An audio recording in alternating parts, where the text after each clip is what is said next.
Hai, ketemu lagi di channel YouTube Belajar Bonsai bersama saya Isneni. Kali ini saya mengajak teman-teman untuk melihat cara menanam bahan anting putri dari cangkokan. Nah, ini cangkokan, umurnya ini cangkokannya agak lama, mungkin sekitar 2 bulanan atau 3 bulan, saya sekitar itu. Nah, kenapa lama? Biasanya umumnya kalau kita cangkok biasa itu sekitar 1,5 bulan sampai 2 bulan itu udah bisa panen untuk anting putri.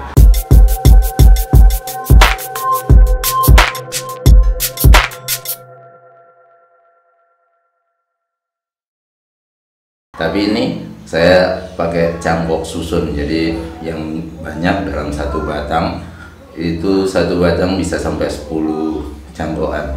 Nah, ini yang bawah baru panen, yang atas sebenarnya udah panen dari kemarin-kemarin. Ini ada satu yang belakangan muncul akar. Nah, kenapa yang cangkok susun itu jadi lebih lama? Karena batang yang dicangkok, ya, batang yang dicangkok biasanya belum ada daunnya. Jadi karena belum ada daun, biasanya proses tumbuh akarnya itu relatif lebih lama dibandingkan kita cangkok cabang misalnya yang udah ada daunnya.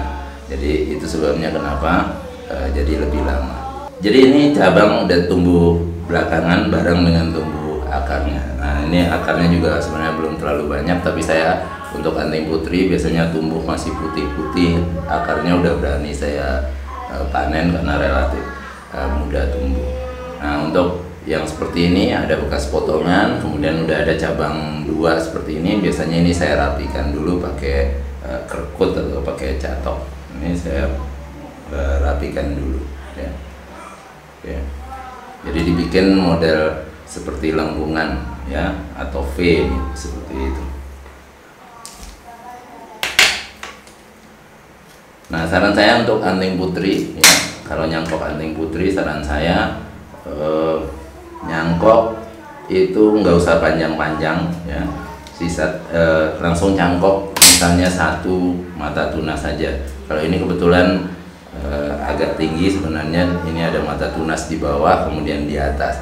Anting putri itu biasanya yang tunas yang atas yang kencang seperti ini. Nah, ini kan ada 2 tunas di bawahnya, ya. Dia cenderung yang atas yang lebih subur, makanya lebih baik saran saya kalau nyangkok anting putri sisakan 1 mata tunas saja. Jadi itu yang nanti diteruskan dan bisa bikin anting putrinya nanti jadi pendek, cepol seperti itu. Itu karena langsung mata tunasnya 1 dan pendek, ya.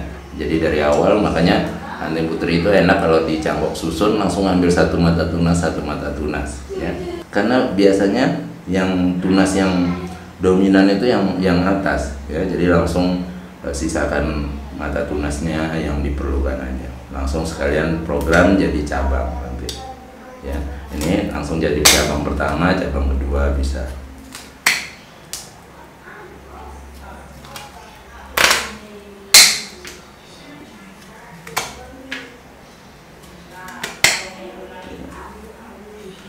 Nah, ini juga mungkin belum saya buang yang ini, ya. Ya, mungkin nanti bisa dipakai. Kalaupun nanti nggak dipakai, tinggal kita buang aja. Belakangan bisa. Atau dari awal juga kalau yakin mau pakai yang atas ini misalnya, langsung dibuang, nggak apa-apa.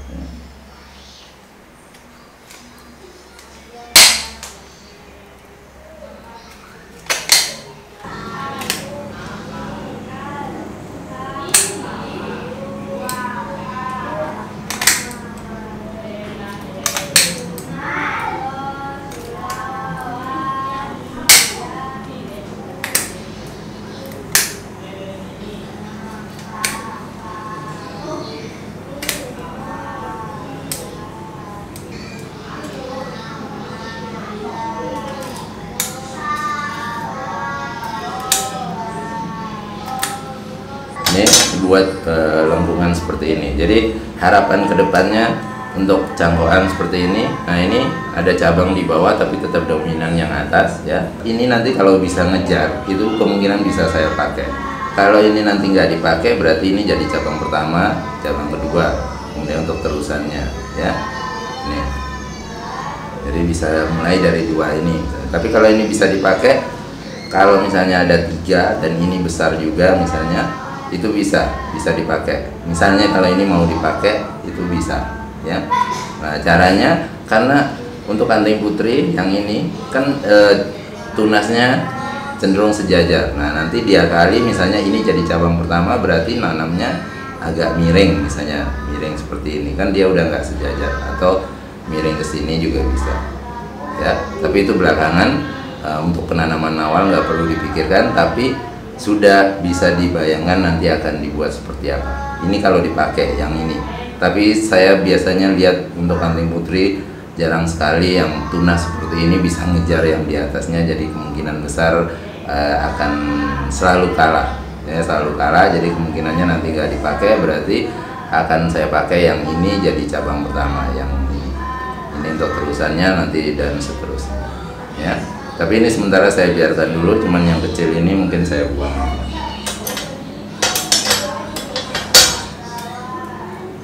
Jadi saran saya sekali lagi, untuk anting putri sebaiknya cangkok langsung 1 mata tunas ya, cangkok pendek-pendek aja lebih aman. Gitu juga untuk jenis lain kayak waru misalnya. Kalau waru relatif saya biasanya cari aman 1 sampai 3 mata tunas itu, karena waru kan zigzag. Kalau anting putri ini sejajar mata tunasnya, kiri kanannya sejajar. Kalau waru dia zigzag. Jadi selalu saya kalau cangkok waru misalnya pendek-pendek, biasanya 3 mata tunas. Karena kalau panjang pun toh nanti akan dipotong. Jadi sekalian kalau saya nyangkok langsung pendek ya.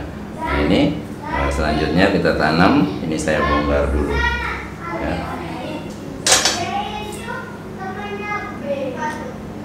Oke, saya biasanya kalau nyangkok, karena medianya udah saya siapkan dari rumah, sudah saya bungkus plastik di ground, di kebun biasanya tinggal saya kupas kulitnya, kemudian langsung saya bungkus. Jadi udah saya siapkan di rumah biasanya. Jadi untuk anting putri biasanya saya nggak sampai nunggu akarnya terlalu banyak atau sampai tua, saya nggak. Biasanya kadang baru nongol beberapa akar gitu, udah saya udah saya panen karena relatif mudah. Jadi kalau teman-teman nge-drone misalnya anting putri ya, saran saya kalau ada cabang-cabang, saya lebih senang anting putri itu memanjang, nggak banyak cabang. Menurut saya relatif cepat besar juga, kemudian nanti enak kalau mau dicangkok susun ya.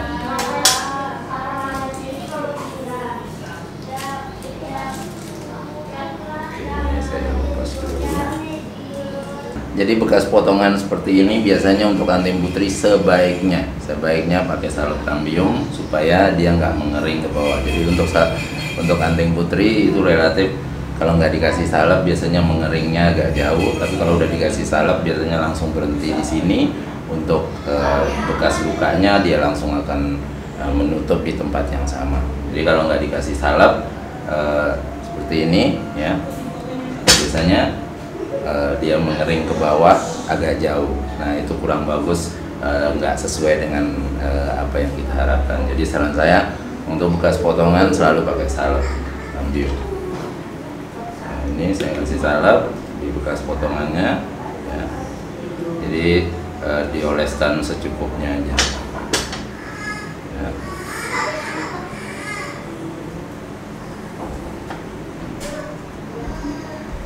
Udah saya kasih salep, selanjutnya saya tanam. Nah untuk media awal ya, saran saya pakai pasir, full pasir aja, nggak pakai campuran. Pasir Malang lebih baik, pasir sungai, pasir kali, pasir bangunan bisa semua. Nah ini yang saya pakai adalah pasir ladu, kalau di Jogja bilangnya ladu atau blader ya, modelnya halus ya, pasir halus dari pinggir sungai biasanya ya. Bebas saja pakai pasir kali, pasir bangunan, pasir Malang lebih baik ya. Dan saran saya untuk penanaman anting putri jangan terlalu dalam, supaya nggak muncul akar serabut terlalu banyak di atas. Jadi akar serabutnya tetap hanya di ujung yang bekas dicambok. Karena kalau terlalu dalam, ya itu tadi, terlalu dalam dia akar serabutnya bisa agak terlalu tinggi nanti. Yang penting nggak roboh. Kalaupun goyang setelah ditanam, nanti bisa diganjal, misalnya pakai bata, pakai batu bisa. Karena saya nyanggoknya agak banyak, kalau untuk pakai pasir malang biasanya kita kendala di biaya, karena pasir malang relatif harganya cukup mahal, dan mungkin di sebagian daerah mungkin sulit didapat. Jadi saran saya pakai pasir tali, pasir bangunan itu bisa semua ya. Bahkan yang agak kasar menurut saya lebih baik ya, yang agak kasar lebih baik.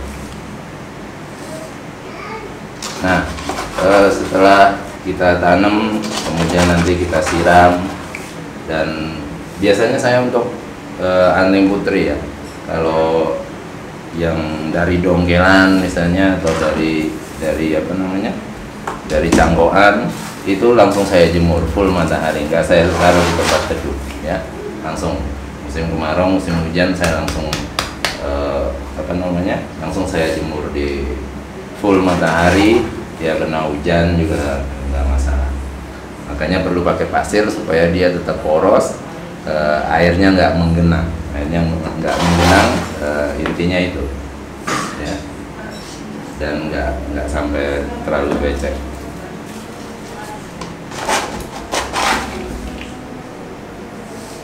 Oke, ini saya timbun sampai batas jangkauannya. Oke, nah udah selesai.